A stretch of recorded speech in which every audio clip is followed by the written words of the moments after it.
नमस्कार साथियों, मैं जितेंद्र कुमार। आप लोग देख रहे हैं DS4 वॉइस। साथियों, कल भीम आर्मी चीफ और आज़ाद समाज पार्टी के राष्ट्रीय अध्यक्ष चंद्रशेखर आज़ाद ने यूपी तक में अपने इंटरव्यू को देते वक्त एक बहुत बड़ी टिप्पणी की है। उन्होंने बहुजन समाज पार्टी की राष्ट्रीय अध्यक्ष सुश्री मायावती जी के लिए कहा कि वो हमारी महापुरुष हैं, बड़ी हैं और जो है वो बहुजन समाज की नेता हैं। उन्होंने जितना संघर्ष किया उतना संघर्ष जो है बहुजन समाज के नेताओं में कांशीराम साहब के बाद जो है किसी ने नहीं किया, और हम उनको आज भी नेता मानते हैं, कल भी मानते थे और मानते रहेंगे।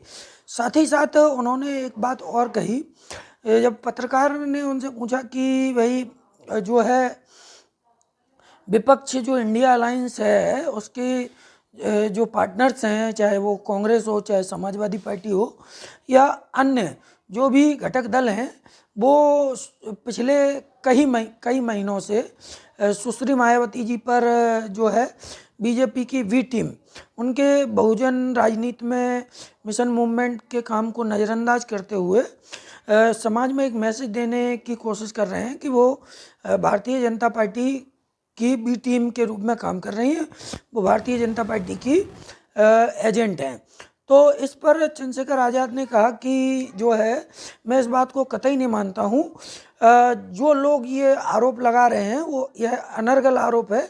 ये लोग चाहते हैं कि दलित समाज के जो नेता हैं, जो लोग हैं, वो इनके हाथों की कठपुतली बने रहें और वो सिर्फ बंधुआ मजदूर की तरह इनके यहाँ काम करते रहें। और ये दलित लीडरशिप डेवलप नहीं होने देना चाहते हैं, दलितों में किसी नेतृत्व को ये उभरने नहीं देना चाहते, इसलिए इस तरीके के आरोप लगाते हैं। साथ ही साथ चंद्रशेखर आज़ाद ने एक बात और कही कि जो है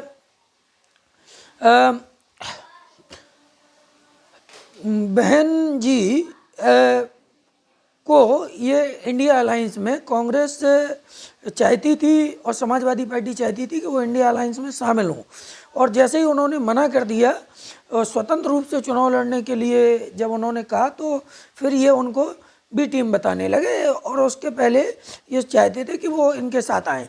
तो इस तरीके के अनर्गल आरोप ये लगाते हैं ताकि दलित लीडरशिप डेवलप ना हो। तो साथियों, चंद्रशेखर आज़ाद की इस बात से यह तो स्पष्ट हो गया कि बहुजन समाज पार्टी की राष्ट्रीय अध्यक्ष सुश्री मायावती जी ना तो भारतीय जनता पार्टी की बी टीम के रूप में काम करती हैं और ना कर रही हैं।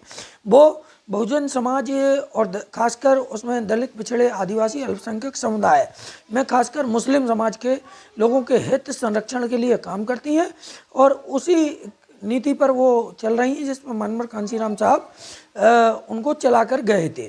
रही बात आगे, चंद्रशेखर जी ने ये भी कहा कि जो है जिस तरीके से ये पार्टियां मुस्लिम समाज के लोगों को गुमराह करती हैं और आज की डेट में मुस्लिम समाज सिर्फ भाजपा को भाजपा को हराने के लिए वोट करता है, ना तो वो अपने समाज में लीडरशिप डेवलप करता है और ना ही ये पार्टियां होने दे रही हैं। इस तरीके की बात करते हुए चंद्रशेखर ने बहुजन समाज पार्टी से भविष्य में गठबंधन की बात को भी कहा कि अगर मैं चाहता हूं कि बहन जी मुझे आशीर्वाद दें, उनके सानिध्य में मुझे काम करने का मौका मिले, तो मैं इस को पूरी तरह करूंगा। इस बात को जो है चंद्रशेखर ने कहा। चलिए मैं उनके भाषण की तरफ आपको ले चलता हूं जो कल उन्होंने मतलब वहाँ यूपी तक के न्यूज़ लॉन्ड्री रूम मतलब ऑफिस में अपना इंटरव्यू दिया। उस इंटरव्यू का कुछ अंश मैं आपको दिखाता हूं और साथ ही साथ इस अंश को देखने के बाद देखिएगा आप लोग। कई महीनों से एक चर्चा चल रही है जो इन नतीजों के बाद और तेज हुई है और ज्यादा मुखर हुई है कि उत्तर प्रदेश में खास तौर पर, वैसे देश भर में, लेकिन उत्तर प्रदेश में खास तौर पर मायावती की सिकुड़ती जमीन पर चंद्रशेखर अब अपना झंडा गाड़ रहे हैं और गाड़ेंगे। आप इस बात पे रजामंद हैं? देखिए, बहन जी हमारी लीडर हैं, आज भी लीडर है, मैं उनको एक्सेप्ट करता हूं क्योंकि उस जमीन से उठ के जाना, मैं तो एक पुरुष हूं और भारत पुरुष प्रधान देश अभी भी, इस बात को भी नकारा नहीं जा सकता। तो उस मंच से, उस जमीन से उठ कर जाना। एक अच्छी बात बहन जी के साथ ये थी कि उनके पास एक गुरु थे और एक बहुत बड़ा सपोर्ट था, जिनको मान्यवर काशीराम साहब कहते हैं। तो उनके सानिध्य में वो आगे बढ़ी है, लेकिन उन्होंने बहुत काम किया है। लेकिन मैं ये भी मानता हूँ राजनीति में कामयाब नहीं हो पाए। तो मेरा उनसे कहना है कि वो, क्योंकि खुद बहन जी ने उनको अनमेच्योर कहा, आपने पढ़ा होगा, मैं उनसे झगड़ा नहीं चाहता, लेकिन मैं एक बात स्पष्ट करूं कि किसी के संघर्ष का मजाक नहीं उड़ाना चाहिए। ये बहुत आसान है किसी पर टिप्पणी करना। जो लोग मुझे अब जानेंगे उनको चंद्रशेखर सांसद के रूप में दिखाई देगा, लेकिन उन्होंने पिछले 10 साल का चंद्रशेखर नहीं देखा, जिसने 10 साल तक दिन रात एक किया, जिसने 50 डिग्री टेम्परेचर में गर्म सड़क पर बैठ के आंदोलन किया है, जिस शरीर में जितनी हड्डियां नहीं, उससे ज्यादा लाठियां खाई हैं उसने, और खूब अपमान सहा है, और जेल में रातें काटी हैं, वो रातें जिनकी सुबह नहीं होती है। एक समय तक आंखें अपने आप ही जाके सो जाती है, और एक लंबा समय और परेशानियां जब आप पे जुल्म, आपके लोगों पे जुल्म, आप पे जुल्म और घिर जाए, तो उनको एहसास नहीं है कि मुकदमा कब होता है और सरकारें मुकदमा क्यों करती है। उन्होंने एक भाषण दिया, उनके ऊपर मुकदमा दर्ज हुआ। तो जब आप खरी बात कहोगे और वो बात सरकार को चुप जाए, या फिर जब आप जो लड़ाई लड़ रहे हो सरकार को उससे कोई खतरा हो, तो मुकदमा करेगी सरकार। तो उनको क्या पता था, उनको तो इस बार एहसास हुआ, लेकिन मुकदमा होते क्या हुआ, अभी तो जेल भी नहीं गए। कहीं गलती से जेल चले गए तो पता लग जाएगा कि जेल की दुनिया कैसी है। ये जीवन इतना आसान नहीं है, ये जीवन इतना आसान नहीं है। और अगर इतना आसान होता तो हर कोई जेल चला जाता।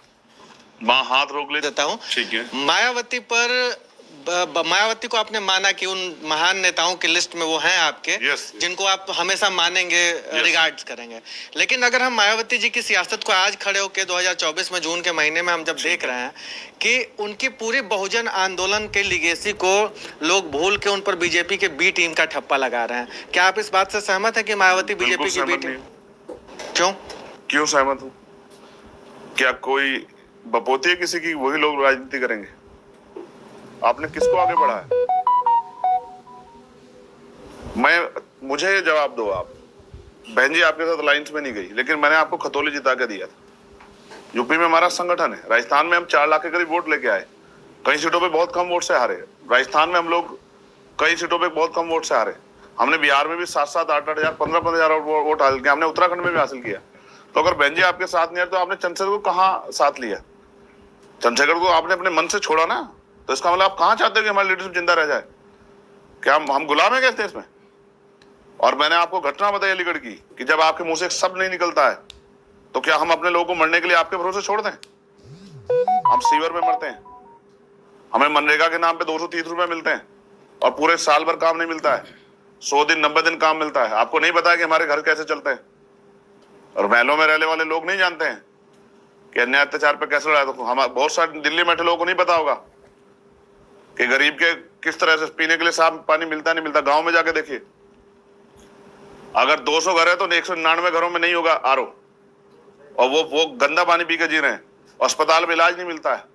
तो इनको किसने दिया अधिकार कहने का? मैं तब मानता जब ये कहते बहन जी नहीं आ रही तो चंद्रशेखर हम आपको साथ ले रहे, क्योंकि इन वर्गों का वोट भी हमें चाहिए और हम आपके साथ मदद करेंगे जिससे कि इनकी बात भी उठ सके।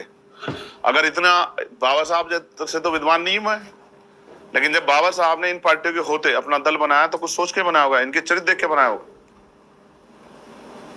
जब इन्होंने हमें साथ नहीं लिया तो फिर ये किस मुंह से कह सकते हैं कि हम अपना चुनाव ना लड़ें? और इनकी वजह से इन्होंने जो हमारे यहाँ वोट काटने का प्रयास किया, और अगर हम हार जाते, ये आरोप लगाने वाले लोग जमीनी सच्चाई से वाकिफ नहीं। और 10 दिन पहले तो मेरे साथ थे जब हमारा अलायंस नहीं टूटा था और ये बात चर्चा में थी, तब तो हम बुरे नहीं थे, लेकिन जैसे हम बुरे हुए तो आरोप लगाने लगे हमारे ऊपर। और बीएसपी को आप तो कांग्रेस में उस अलायंस में लाने के लिए बहुत प्रयास कर रहे थे, तो तब वो अच्छी थी, और जैसे वो साथ नहीं है तो बी टीम होगी। आपने कब चाहा दलित नेतृत्व को? जब बाबू जगजीवन राम को मौका मिला आपके यहाँ तो आपने माला खींच के किसी और के गले में गिर दी। क्या नहीं जानते हम लोग? हम पढ़े लिखे लोग हैं सर। वो समय चला गया कि हम बदमा मजदूर है, और हम जो लोग तनख्वाह पे उनके यहाँ नेतागिरी कर रहे हैं ना, उनकी हिम्मत नहीं कि अपने समाज के लिए एक सवाल खड़ा कर दे, ना अपनी पार्टी में और ना पॉलिसी पे। और आप देख लेना पार्लियामेंट में ये लोग कितने लोगों को मौका देंगे बोलने का कि उनको मुद्दे बोलो। ठीक है, ये एक चरित्र है, इसको नहीं छिपाया जा सकता। ये चाहते हैं कि हम लोग इनके मजदूर बने रहे। जैसे इस देश में मुसलमान, मुझे भी नहीं संकोच कहना है कि सिर्फ भाजपा हराने को वोट देता है, अपने किसी मुद्दे पे वोट देता है, अपना नेता नहीं पैदा करता। उस तरह चाहते हैं कि जो अम्बेडकरवादी लोग हैं दलित पिछड़े ये भी बीजेपी से डर के वोट करने लग जाएं और कर दो इनको वोट और ये घर में पड़ के सो जाएंगे। अब नहीं बनी सरकार तो ये कहेंगे हमारी सरकार नहीं, और बन जाती सरकार तो कहते कि अभी जो है बीजेपी बहुत खराब कर गई तो हम कर नहीं पा रहे। अब देखूंगा ना मैं प्रमोशन रिजर्वेशन पे क्या होगा इनका स्टैंड। बहुत सारे ऐसे विषय हैं जिन पे इनका स्टैंड पूछना है, और पार्लियामेंट में मैं इनको भी कहूंगा कि बोलो, वोट लेके आना, अंबेडकर जी की फोटो दिखा के, फूले साहू की फोटो दिखा के, संविधान की फोटो दिखा के, तो आओ पार्लियामेंट में बोलो इन वर्गों। साथियों, अगर आप लोगों को ये वीडियो पसंद आया हो और आप हमारे चैनल पर पहली बार आए हैं तो चैनल को सब्सक्राइब कर लीजिएगा। वीडियो पसंद आया हो तो वीडियो को शेयर कीजिएगा, लाइक कीजिएगा, और अगर कोई कमी दिखे तो कमेंट कीजिएगा। Thank you for watching this video.